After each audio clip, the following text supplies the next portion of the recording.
ამერიკის შეერთებულ შტატებში ოფიციალური ვიზიტით მყოფი კოალიცია ძლიერის საქართველოს ლიდერები მამუკა ხაზარაძე, ბადრი ჯაფარიძე და გრიგოლ გეგელიას სენატორ როჯერ ვიკერს შეხვდნენ. როგორც კოალიციის ლიდერი მამუკა ხაზარაძე ამბობს, სენატორის საქართველოში მიმდინარე პროტესტს მხარდაჭერას უცხადებს. მისივე თქმით, შტატები დგას საქართველოს გვერდით და ქვეყანა აუცილებლად მიაღწევს ახალ არჩევნებს. ასევე აუცილებლად გათავისუფლდებიან უკანონოდ დაკავებულები.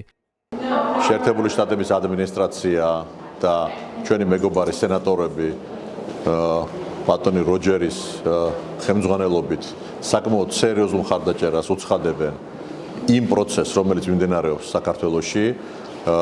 იგულისხმება ის პროტესტი, რომელსაც უწყვეტი ფორმა აქვს მიღებული იმ ადამიანებს, რომლებიც ქუჩაში დგანან.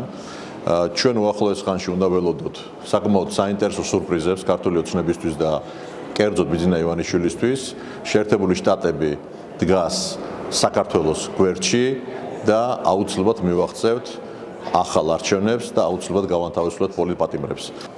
ზეწოლა იმისათვის, რომ საქართველოს დაიბრუნოს თავისი პოზიცია ევროატლანტიკური მიმართულებით, რომ ჩატარდეს თავიდან ახალი არჩევნები და თავისუფალი არჩევნები, ეს იქნება მიღწეული და ამას გააკეთებენ ძალიან სერიოზული პრესინგი და საკმაოდ სერიოზული ნაბიჯებით, რომელსაც ჩვენ უახლოეს ხანში ვნახავთ.